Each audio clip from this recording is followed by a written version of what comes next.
It was all a dream. That's how I feel every time I buy a new bike. Shit was all a dream years ago. Couldn't afford none of this stuff, but now we doing it.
See it. It's the 2022 Suzuki Hayabusa in the glacier white and blue, and obviously we had to wait a little bit for this one because they didn't have any here currently. So this one actually came over from Arizona, and she made it here basically almost in one piece. They were cleaning her up, and the kickstand freaking unfolded up under, but you can see like some scratches on the mirror and on the side panel, and broke the end of the clutch lever off, and then just some scratches on the exhaust. But this kickstand, like you can see, it's super easy. Like, see how it's folding, like with any forward movement, which is weird because I don't remember my other Busa doing that. So I mean, I don't know if it's part, like, you know, to blame like where it was parked at, or if that kickstand is just different than the previous models. Cause I don't remember any kickstand folding that easily. But oh, got some at the bottom right here too on the freaking stator cover. But yep, so what we're gonna do is we're gonna get on this bike and we're gonna ride back to the house. We're gonna take the long way home so we can put a couple miles on it. So I'm gonna go back in and make sure that they got that stator cover on order as well. And then yeah, I'll suit up and we'll hit the road.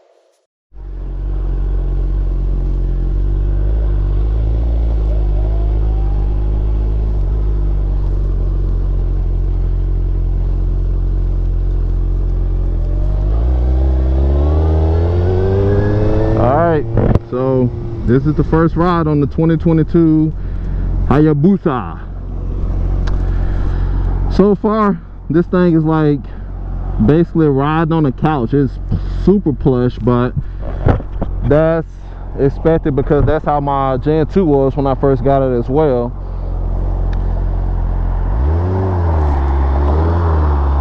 But like I said in there, it is some stuff messed up on the bike because they dropped it while they were cleaning it. This throttle feels super tight, but they got the parts on order. He did say they had the stator cover on order. They put it, I guess they put the bike on the lift after it fell, just to make sure everything under it was good, and everything that wasn't they put on order. So once those parts come in, I just got to go back and let them put them on, or I pick them up and put them on myself, which I may just put them on myself, who knows. But like I said, we're gonna try to take the long way back down. She had her whole stomach hanging out. Take the long way back, so we'll get on, I think this is 515, and go south and get on 215 going back up north. So let's do that so we can put some miles on it. As you can see also, it's only got 1 mile on it. So first impressions, going from my drag bike to this thing is heavy, like not even close to being light. I want to say, if I had to guess, it's probably around, I would say a good 550 Yeah, like 550 pounds or so, close to 560. And we got new tires, and Vegas streets are slippery, so we ain't trying to do no super leans or nothing like that. But like I said, right now the thing that's bothering me the most is how tight this throttle is, like turning it. Let me see, is it a car behind me? Okay. Yeah, it's like really tight. And I don't know what the red line is right now on this bike neither, so I'm gonna have to figure that out. But if I had to guess, I mean, it's red at 11 on there, but that don't mean that the bike isn't programmed to cut before then. Downshift.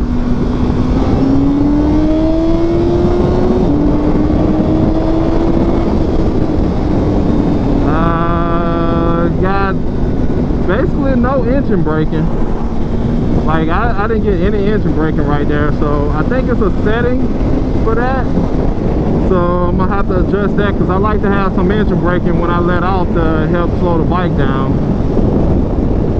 But that acceleration, I mean, it didn't feel bad. It was like second gear, I don't know at what RPM. Let's try it again. Second gear, 6,000 pin. It's super smooth though. Like even the shifts are smooth. Wow.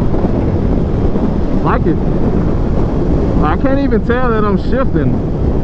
I have to look and see it. I wonder if this is the same transmission as the Gen 2, because I don't remember my Gen 2 being that smooth. Well, I don't know why I'm saying that. Gen 2 didn't have a quick shifter, Mr. Coleman. So, but it is super smooth. It actually feels smoother than my Gixxer 1000, which is weird, because that Gixxer, now that's a smooth feeling bike right there. Like when it comes to the quick shifting, like they already had a motor that was damn near bomb proof. They just went ahead and bomb proofed it even more, which is good for us as consumers, because you guys know a lot of us don't be checking our AFRs, changing spark plugs, doing maintenance. And the Busa was one of them bikes that you can literally drive for 20,000 miles and do like just oil changes and maybe clean your filter and never do anything else, and probably wouldn't have a single issue. And when you did have issue, it wasn't the motor, it was like stuff attached to the motor. So, but I'm going to get a little bit more riding in, making my way back to the house. And then I'll come back with you guys with some more updates on my opinions as I get farther down the road riding this thing. So one thing I noticed is this bike's got a lot of vibration, just like my Gixxer 1000 does, like in the bars. It's not as much as the Gixxer, but it's quite a bit, man. And also, the rear end feel like it's like, I don't know if you guys can see that on camera, but it feels like the rear end is like doing this almost. It just feels weird feeling it like swirling around like that in the back. I want to do a first gear hit. Come on, I just want a little bit of a straight. I can feel that vibration in my right foot too, sitting on the peg. I can feel the vibration in there. There's somewhere to one. Let's see.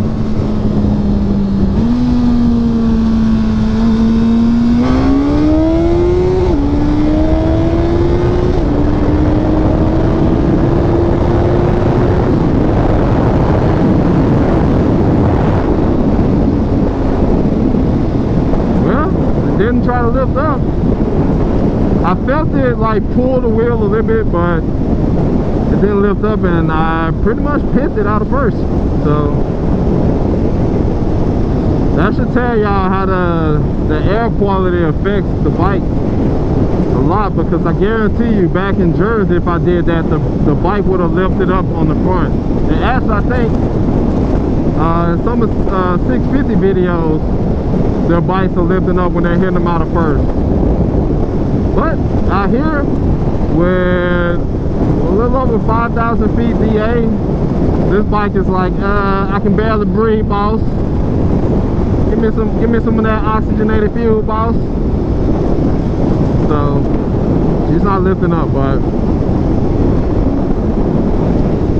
I'm gonna do it again. I'm gonna do another one. That was like I think I rolled on it like 55 or something like that. Let's see if we can get one right here. First gear, below 60, 10. You can feel the power drop off too. Like I can literally feel the bike just like it stops pulling. Like you can feel the torque just goes away. But yeah, that was out of first gear, full pin, and as you see, no lift. But we are going to make some changes, and I guarantee you that will change.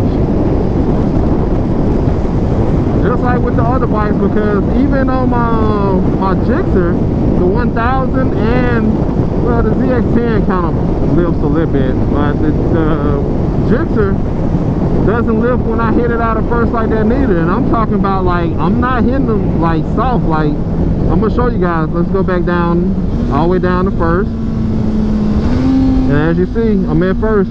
I'm gonna whack it. See?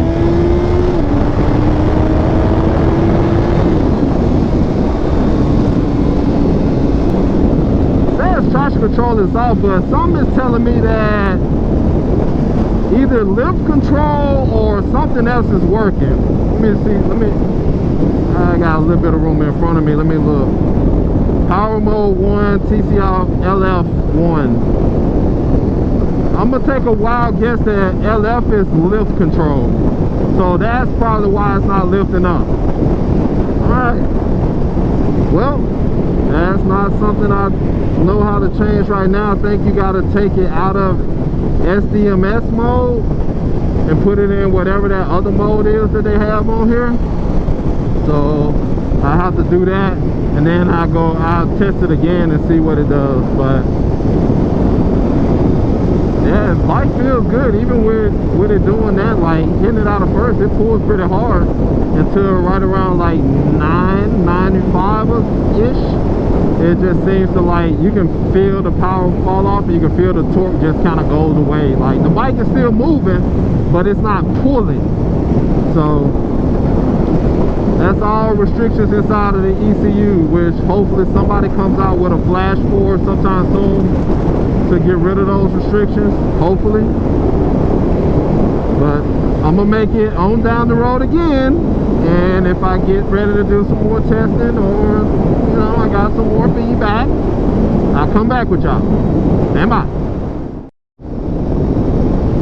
Alright, so something else I just noticed as well. So when I go into a full tuck, the windscreen is really low, so I need a taller windscreen, because I'm down there looking straight down just to get a view through there and be able to tuck all the way behind the windscreen. So going to have to order a new windscreen for this thing. I need a taller one for me.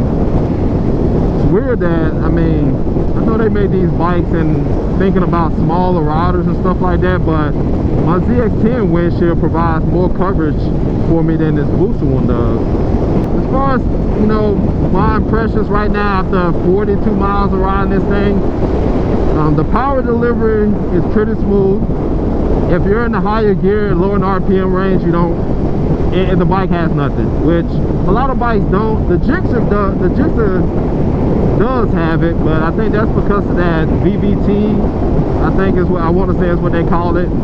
So it's able to, you know, switch some cam timing around or whatever to move the power and torque curve down to the low end when you're down there to get the bike moving faster. So power delivery is smooth. Nothing in the lower RPM range if you're higher in the gears. If you're in first or even in second, it's fine. The seat my butt, I mean, the seat is not comfortable, but it's more comfortable than my other bikes. My cheeks are hurting right now a little bit. It's the rider position, like I don't feel like I'm in an aggressive position. I actually kind of feel like I'm sitting upright quite a bit. I know somebody said that they felt like it was an aggressive stance, but I think that dude hadn't ridden a Hayabusa in like years. Like, this doesn't feel anywhere near aggressive to me. Like, I feel like I'm more in a sitting, like a upright position, which I don't mind. That's actually pretty good for me, for my lower back. And then the bars, the position they're in, it seems like they're kind of tucked back a little bit more towards you, but my arms are still like extended, like straight out. They're not like bent or anything like that. So, and it's not uncomfortable. Like, I don't feel any pressure on my wrist. The only thing I'm feeling right now is numbness, really, a little bit of numbness in my hands from the freaking vibration of the motor, which I get the same thing when I'm riding my Gixxer as well, the 1000. Same thing, just the Suzuki motors are just they just vibrate a lot. I don't know if it's got something to do with the counterbalancer or what, you know, like I don't know what they do, but it is kind of vibrating and it is annoying, especially going from like the ZX10 to this. And the ZX10 is like smooth, like that bike don't have no vibration at all. Like, it's just like completely smooth, no matter where you're at in the power band or what you're trying to do, is smooth. Ride quality, like this thing is like the Cadillac of the bike world. I'm pretty sure the 14 is the same too, but it's just absorbing the bumps. Like, hitting the bump don't even faze me. It's like the thing just floats over the bumps, so that's a good thing.